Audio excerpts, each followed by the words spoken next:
Lucky तो वही हैं जिनके स्कूल या कॉलेज फ्रेंड्स आज भी उनके बेस्ट फ्रेंड्स हैं। आगे चल के तो टेम्पररी लोग ही मिले हैं साथ में, पर इनका साथ जब से मिला है ये तब से परमानेंट है। स्कूल में जब सेक्शन चेंज हो जाते थे तब भी दोस्ती पे कोई असर नहीं पड़ता था। अब आगे बाद में शहर भी बदल जाएं अगर, तो भी यारी पे कोई फ़र्क नहीं पड़ेगा। तुम कितने भी समझदार दुनिया के सामने क्यों ना बन जाओ, दोस्त की नज़र में बेवकूफ़ थे और बेवकूफ़ ही रहोगे। ये स्कूल और कॉलेज टाइम में जिनसे पक्की दोस्ती हो गई ना तुम्हारी, फिर उनसे बढ़िया लोग तुम्हें आगे मिल ही नहीं सकते।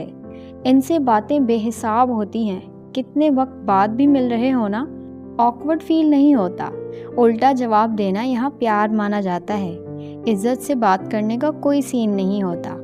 और ये बस कहने की बात नहीं है, सच में खुशकिस्मत हो तुम अगर पुराने दोस्त तुम्हारे आज भी तुम्हारे पास हैं और ये ज़िंदगी भर तुम्हारे साथ ऐसे ही खड़े रहेंगे।